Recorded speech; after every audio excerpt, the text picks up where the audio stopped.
really doesn't matter what type of business you're in as far as the products, goods, or services that you're selling. It doesn't matter who you are, how big you are even, you're going to have computers. You may have one, you may have a bunch, but if you have any, you're going to have computer problems. You're going to need some IT assistance.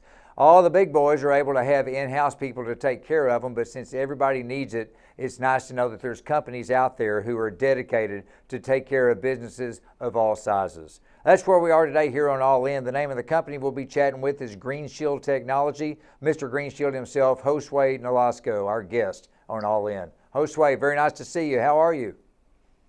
I'm doing good, Bryan. Yourself? I'm doing well, thank you. And before I go any further, I got to take a moment. You're a Marine veteran. We want to thank you for that. That's on behalf of me personally, our show, and the entire network. Josue, thank you much for your service. We appreciate it. Thank you. So it's a good segue, though, because as a Marine, you're used to protecting yourself, obviously, and others as well. And indirectly, that kind of played in your mind as to how you wanted to get started with what you're doing today as far as protecting people. Talk to me about how we transitioned there from Marines to continue to protect people and all of their IT needs. Correct. So, that was something that I learned while I was in the Marine Corps and something that really stuck with me. And when I was going to school and studying for IT, I decided to focus on IT security because I saw there was a lack of security when it came to small business networks. The big guys, the Fortune 500 companies, they have their own internal network and they have their guys working on this 24/7. But when it came to small businesses, they a lot of times had a very, very small budget. And with that came a lack of a sense of security, right? Because they didn't have someone to guide them and someone to tell them, hey, this is what you should be implementing. This is what you should be doing.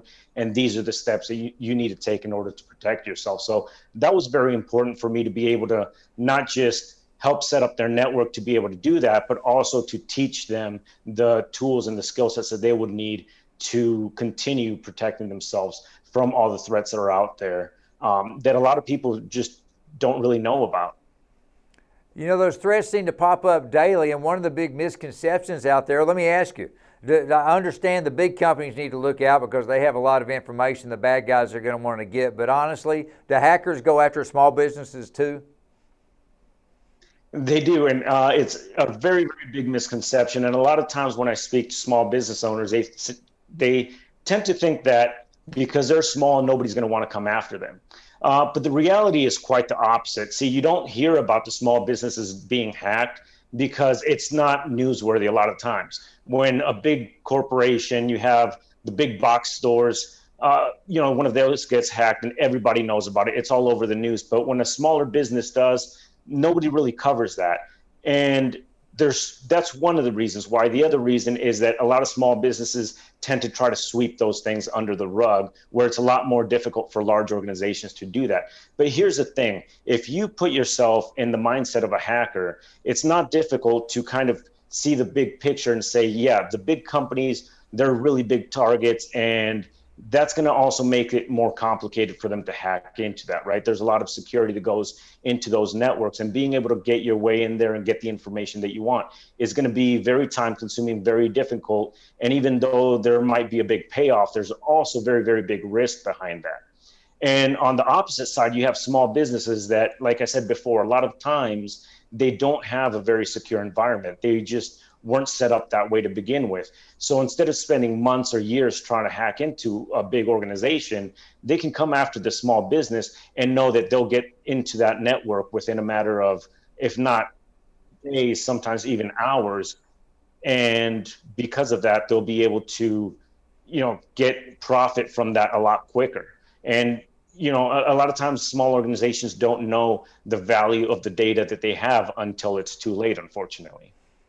I think it's a fair comparison if we just say simply, if someone's going to break into a car, it's a lot easier to break into a car that's unlocked than it is to break into one that's locked with an alarm set. Fair enough? Precisely. People don't think and that's about exactly what tends to happen.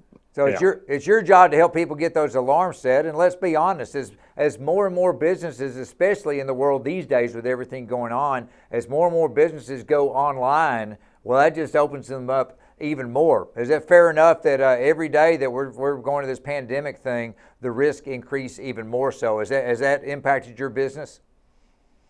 It has, it really has. And that's because a lot of these businesses are now having to do, send their employees to work from home. And that creates issues upon other issues, right? If they already have a network that's not fully secured, and on top of that, you're allowing people access to those resources from home without having secured that connection, then you're going to find yourself in a lot of trouble.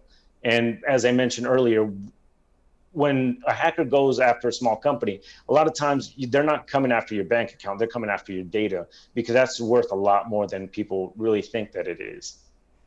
Well, they're coming after your data. In a lot of cases, they're going after your customers' data as well. I mean, if you're or your staff's data, you've got a whole list of social security numbers and names and everything that you may have there that left unprotected that could end up in the bad guy's hands. You're not just messing up your business, you're messing up your customers' lives, and there's a whole bunch of stuff going on. Let me ask you something about the IT industry. It's a non-regulated industry. I'm not sure how that plays into it exactly, but what have you noticed since you've been in there, the fact that you are a non-regulated industry? Does that play into the way you do things?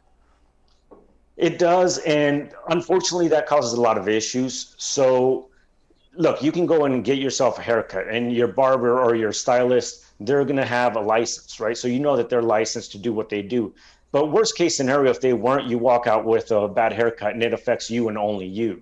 But like you mentioned earlier, the data is very valuable. If you have people's social security numbers, if you have their healthcare information, and the hackers get a hold of that, there's a lot that they can do and a lot of damage they can do with that. So you're affecting not only yourself, but your customers by not being protected.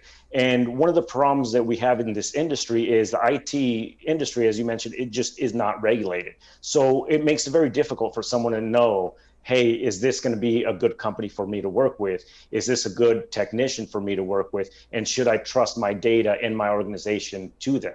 Because essentially, if you do get hacked, not only is it the risk of the data that you're losing, but it's a big hit to your company's reputation, right? And it takes a long time to start up a company and get that company to the point where it's successfully making you money and where you're doing great.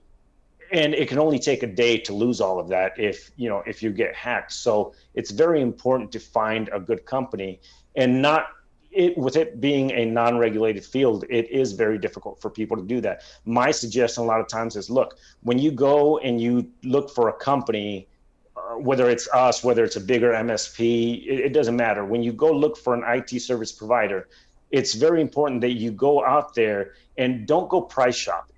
Don't look for someone based on price. Look for a company based on their reputation, based on how many clients they have, how many clients they serve, and based on the offerings that they have. Are they just going to come in and fix a computer that broke down and walk away, and it's up to you after that? Or are they going to take a look at your entire network and say, hey, look, Mr. or Miss Business Owner, these are the steps that you need to take in order to protect this. Yes, this computer is broken. Yes, we can fix it, but we also suggest you add these security measures on top of that, whether it's security software, or perhaps it might be just training your personnel better so that they're aware of the risks that are out there and they're keeping an eye out for that. In a nutshell, what Green Shield brings to the table is simply the fact that you allow the smaller companies to have the same security in place as the bigger companies do at a lower cost, quite frankly, to where they can feel secure. And as we continue to expand, and you're exactly right, 9 months ago, you might have had 20 people working in one building, and now you have 20 people working in 20 buildings, which, oh, by the way, is the second bedroom at their house, and they don't have the same infrastructure in place. That's where you come on to make sure that everything is secure, but also on the other end too, frankly, to make sure they can all communicate with each other as if they were in the same building as well. And as we continue to go and get through this process, frankly, I see it's going to continue like that, and which is going to be an even bigger plus for the fact that you're out there to help the little guys be as secure as the big guys. Hey, I appreciate you sharing your story with us today. It's a really fascinating one, very timely. Everything you do is something all of us need. Thank you so much. Continued success. Well, thank you for having me. Take care.